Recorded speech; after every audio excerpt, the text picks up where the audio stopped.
Hello friends, इस video में बात करेंगे पावर फाइनेंस कॉरपोरेशन कंपनी के बारे में। तो यहाँ पे आप देखोगे दोस्तों, तो 2007-8 से लेके 2023 तक इस बीच में ये प्राइजेस एक रेंज के बीच में रहा। अगर यहाँ पर इन्वेस्टर शॉर्ट टर्म के लिए आया तो उसने लो पे बाई किया, हाई पे सेल किया, बहुत शानदार रिटर्न उस इन्वेस्टर ने निकाले। मंथली बेस की कैंडल है, यहाँ पे टाइम लगा प्रॉफिट होने में, लेकिन अच्छे प्रॉफिट यहाँ पर निकाले। अगर लॉन्ग टर्म की बात करें, किसी ने इसको हाई पे बाई किया तो 2023 तक उसका पैसा इसमें अटका रहा, वो बड़ा रिटर्न यहाँ पे नहीं निकाल पाया। लेकिन 2023 के बाद से इस स्टॉक ने मल्टी बैगर रिटर्न अपने इन्वेस्टर को दिए और बहुत ही कम टाइम में उनका पैसा मल्टीपल कर दिया। ठीक है, यानी कि आप देखोगे तो इस रेंज में प्राइस चला। अभी प्रेजेंट में क्या कर सकते हैं, प्रेजेंट में क्या ये दोबारा से नए हाई बना सकता है? जैसा रिटर्न इसने पहले दिया ऐसा ही रिटर्न क्या ये आगे चल के दे सकता है? क्या हमें यहाँ पे कोई ब्रेकआउट मिल रहा है? तो यहाँ पे हमें स्ट्रॉन्ग ड्रॉप कैंडल एक दिख रही है। इससे हमें समझ में आता है मंथली बेस के अकॉर्डिंग, यानी कि आने वाले कुछ 2 या 3 महीने तक तो इस स्टॉक की रेंज 559 से नीचे ही रहेगी। यानी कि मंथली कैंडल की अगर क्लोजिंग आप देख रहे हैं 556.79, यानी कि एक मोटा मोटी एक अगर हम एग्जैक्ट पॉइंट माने तो 560।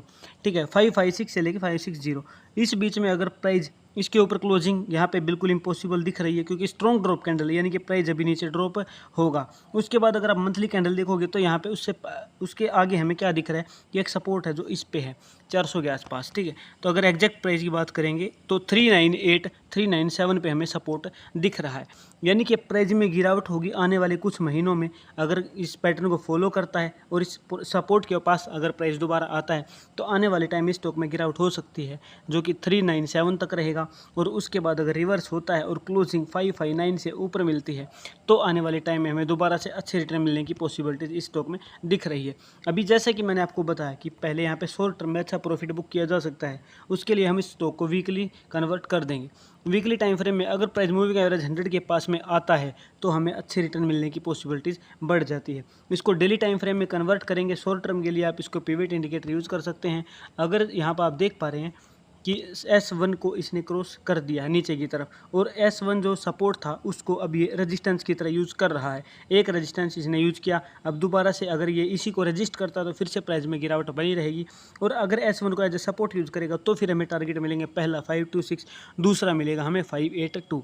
अगर प्राइस में गिरावट रहती है तो हमें अगला सपोर्ट जो दिख रहा है वो 438 के आसपास हमारा अगला सपोर्ट है। यहाँ से प्राइस ऊपर जाने की पॉसिबिलिटीज़ है।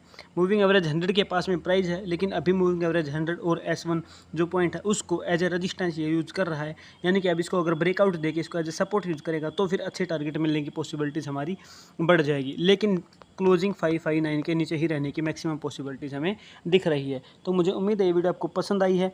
वीडियो को लाइक करें और चैनल को सब्सक्राइब करना ना भूलें। Thank you very much.